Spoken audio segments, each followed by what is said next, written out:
my name is Tatum Moran, and today I'm going to be telling you guys about why communication is so crucial in the work environment. In order to effectively do that and give you a real world example of a job field that has always involved around communication, I interviewed attorney Joel Bauer, who resides in Alpena, Michigan, where he's been practicing law for 20 years. Now, in speaking to Joel, he just really reiterated to me about how important communication is and how it has always been important to be successful in his career field. However, he has drastically been affected by how COVID-19 has affected all of us since it's really hit us hard in March of 2020. Now, before COVID-19 hit and before quarantine, he was telling me about how his main sources of communication were in-person physical contact, telephone, and email. These were all so crucial to him, but he really feels like the most important one was that physical in-person contact, when you can read people's body language, their social cues, as we've been talking about with logos, ethos, and pathos, with the pathos, with feeling people's emotions. And he said this has been a really big struggle for him as he's been working through not only meeting with clients, but meeting with other attorneys, meeting with people's husbands, wives, etc., and having court cases all be online has just been really weird for him. So if we're looking at now, every style of communication is extremely important to him. Every way you can communicate, whether it's Zoom, Teams, Google Chats, cell phone, home phone, email, he says none of them are unimportant. Any way you can effectively communicate with someone, he will adapt to that and he will do it. And unfortunately, not all of us have all the technology in order to be able to effectively communicate in this online world that everything has become. So he has still been meeting with occasional clients in person if he has no other way to contact them, but he was explaining to me how this does involve masks, social distancing, and an extreme amount of cleaning and sanitization so they don't spread COVID around. As I said, Joel's primary forms of communication right now are every form of communication, but he still says the number one way to reach him is by email and by phone. He says his phone is his lifeline right now. He has always been playing games of phone tag, but coronavirus and quarantine has just made his game of phone tag turn into like an Olympic sport. He was telling me about how it's just the amount of voicemails he will get, the amount of calls, texts, written messages are just insane, and it's so much to organize and manage right now, but his phone is his lifeline. And he's told me that all the courts are slowly moving everything into an online process. That's one thing where he said Zoom was so important that all court cases are now taking place via Zoom. So if he was your attorney, rather than meeting him at the court, you would meet him on a Zoom meeting and along with the judge.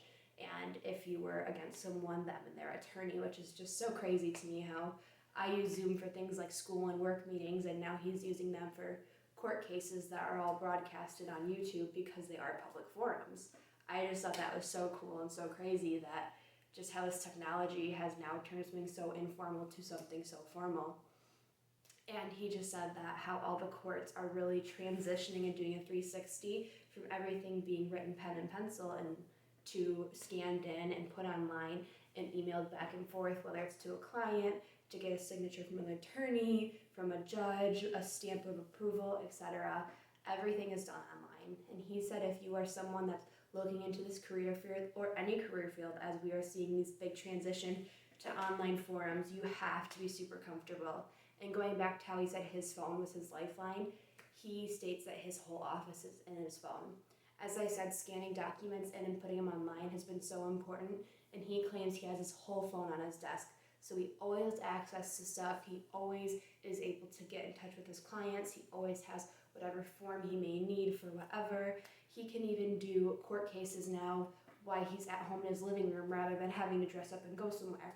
So his phone is his lifeline, and if you want to go in to the law career field, you have to be very flexible of how you communicate, he stated, and you also have to be very comfortable with this big shift in technology we're seeing. As I said, he did say that it can get a little tricky with changing everything to online, and that's one thing he told me was his two biggest struggles during this were organization and management. And he further explained to me that he has so many clients. He is a criminal lawyer, he does family law such as divorces and adoption cases, he does Social Security, welfare. So he has quite an array. He's not just a specialized, I do this one thing and we're all good. So it's always been a lot of organization for him, but he says as everything has been shifting online, it's so much more in depth. Why he used to have a physical copy of this over here and this one over here, now if he has you and mine's cases on his phone, they can just be right next to each other in a folder and he can just click the right one. So he says it's a lot of management and organization of making sure everything is exactly where it's supposed to be and that my information's not mixed in with yours and our documents aren't getting confused, because I'm assuming you as the audience don't want your dirty laundry to be aired, especially something for a law case. So he says it's been a lot of organization and a lot of management, and he even told me they always had physical copies of everything, so they're still trying to do that and having physical copies. So along with online copy, trying to keep organized, he also has the physical copies. So he says just a lot of paperwork, a lot of organization, and it's definitely been something that's been tricky for them as they've been moving through this, with scanning all the documents in, making sure they're emailed to the right person at the right time. And as I said before, you always need signatures or stamps from someone at a different court, a different attorney. So it's just been something that he's been trying to get comfortable with this whole time, and he has pretty much been able to do by now, but it's definitely been a bit of a rocky road, he told me. Along with rocky road, he actually ran for an election this past fall to be the circuit court judge in Alpena, Michigan. I thought this was just be something so cool to talk to him about, as he had never run an election before, and the first election he ran for was over this pandemic, which is something that none of us have ever experienced.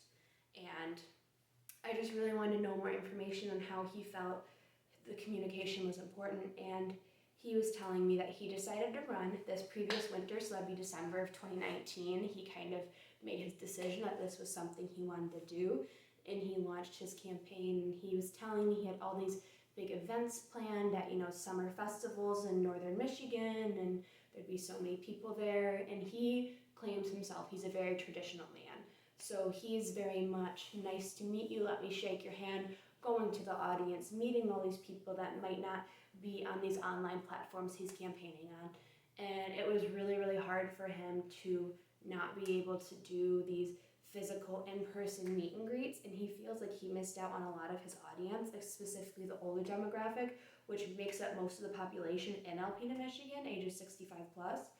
And he feels like since he had to do so much of his platform online, that he just really missed a big demographic. And it was really cool. He did a lot of virtual events, virtual Q&As, virtual door-to-door meets, where it was funny, he was standing outside his own door answering people's questions as if he went knocked on your door to meet you and talk to you about his campaign. So I just thought that was really interesting, and it honestly made me a little upset for him when he did tell me that it kind of broke his heart having to cancel all these events, because he was so excited to reach out to the community and meet people, and he had some charity events planned, and he was just so devastated those didn't get to run this year. So hopefully next election season we can keep our fingers crossed for Joel. But I just thought that was really cool to learn more about not only a field where communication is so vital, but also an election where it is reaching out to the community, meeting a bunch of people,